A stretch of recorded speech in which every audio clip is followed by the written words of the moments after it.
welcome back to Journey to Home Sweet Home. Today we're going to be starting the KonMari Method, and today I just want to do a little bit of an intro to her method. I'll try to tell you, or give you guys the important point to remember when we're going through the method. I'm sure you're familiar with KonMari, the KonMari Method, and Marie Kondo's book, The Life-Changing Magic of Tidying Up. So I thought I'd just make this intro video so that I don't have to keep repeating myself, throughout the series. So she tells you to visualize and also ask yourself why. And to visualize, she says to use your magazines.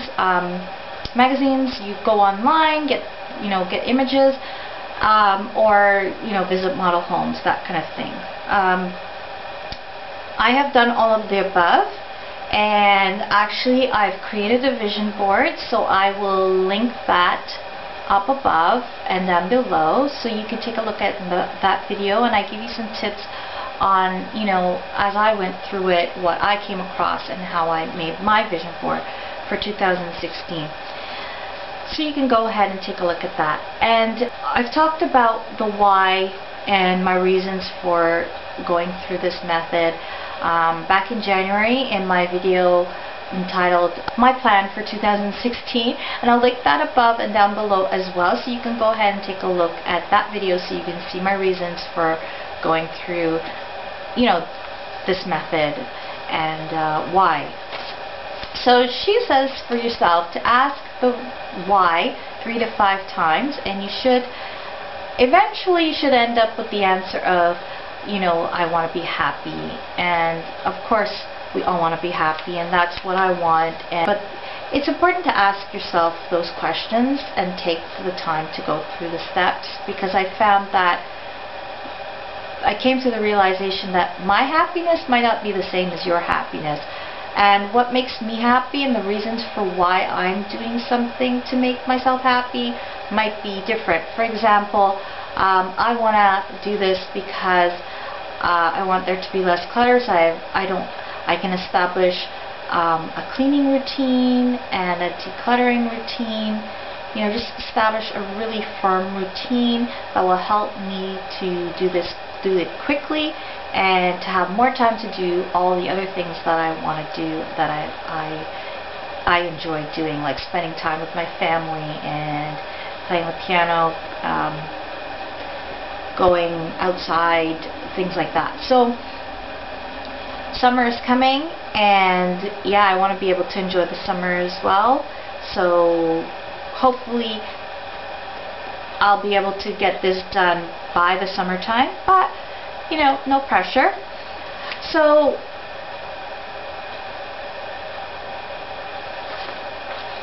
okay, so how are you going to go about doing this? In the KonMari Method, Marie Kondo says to go through your things by category and not room by room, because if you do it by room, you might find that you have things of the same nature in different rooms, and then you never truly get a sense of just how much you have. So her method says to tidy by category, bring all the categories to one place on the floor, and just sort through them. That gives you an idea of what you have and how much of it you have, and it really shows you,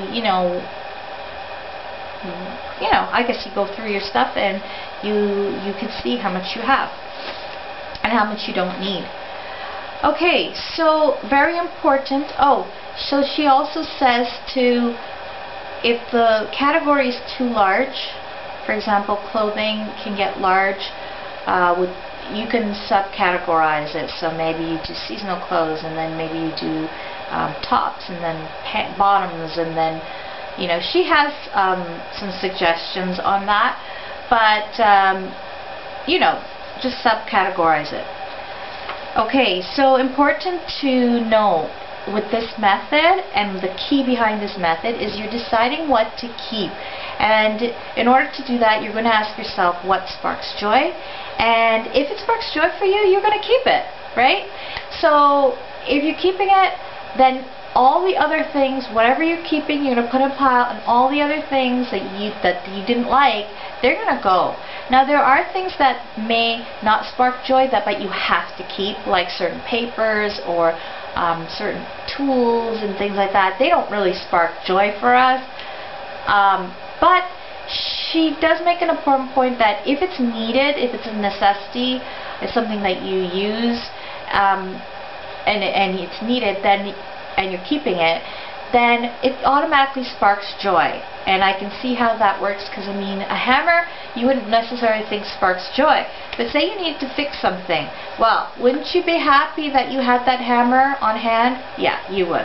So ask yourself, does it spark joy? And when you can't, when it doesn't, just know that it's a necessity, so it will spark joy at some point in time. And if you really can't come to terms with that, then she says to talk yourself into it, just for those items. Okay, so some notes to remember is when you're going through your things, not to let other family members see what you're discarding. First of all, actually I should back it up a little, go through your own things first.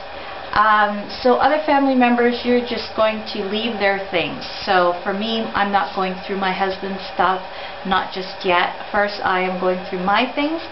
Now, you have kids, you have to do this for your kids. So you can go through their items. She does give you permission to do that and go through their items, because they're kids and you're responsible for them, and so you go through their stuff for them. So you're going to do that for yourself. I'm going to be doing it for my kids, and then hopefully my husband after. But we'll see. Okay, don't give things to your family members. So if you're discarding something, just discard it. Unless they've expressed a wish or a want of a certain item, and you come across it in your tidying, then you can put aside for them. If other than that, just get rid of it. Donate it, sell it, whatever, just get rid of it. Okay, and then the other point I was making before was don't let your family members see. Okay? So because they might have a vested interest, they might have bought it for you, feelings can get hurt, or they might want it when they really just out of emotion, not really because they want it or they need it, I should say. Okay, storing items. So she has a very simple way of storing items. She says to keep it simple, and I absolutely love that, because I love being simple. I think the simple is the better. The more things you have, the less things you have to remember, in like less steps is the better. The more likely you're going to do it.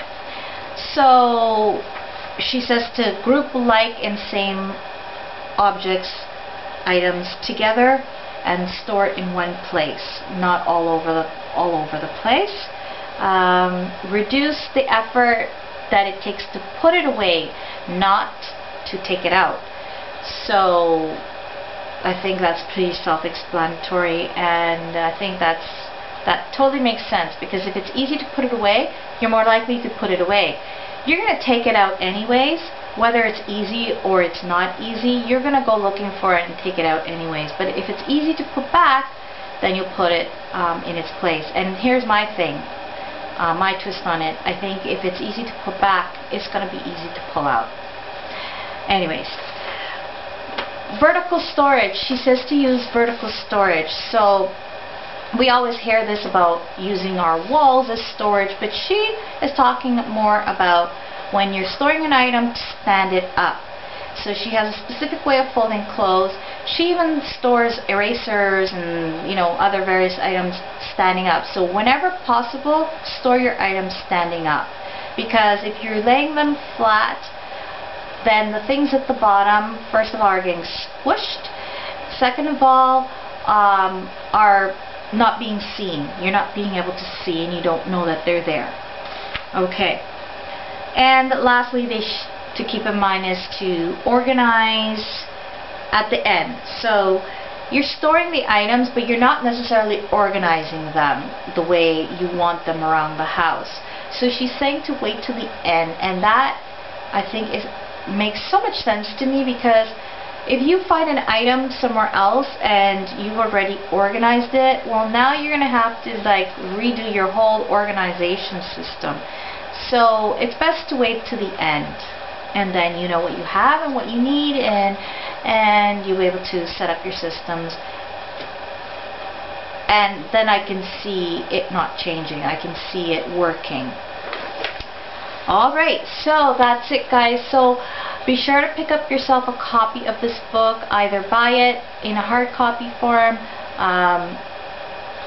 get the audio version book or audio book from Audibles maybe, or you can also get it off of YouTube if you don't mind watching the ads. So I will be following her method to a T, or trying to at least as much as I can. I hope that you'll follow along with me, and if you're in the same boat as I am, and you know you need to tidy, get your home tidied and organized once and for all, and have more time, and you really want to do this with me, I hope you will. Please comment down in the box below if you're going to join me, and yeah, let's do this. Let's get our house organized. Let's get it once and for all in the right shape. Okay, guys? So thanks for watching, and I will see you guys soon. Bye!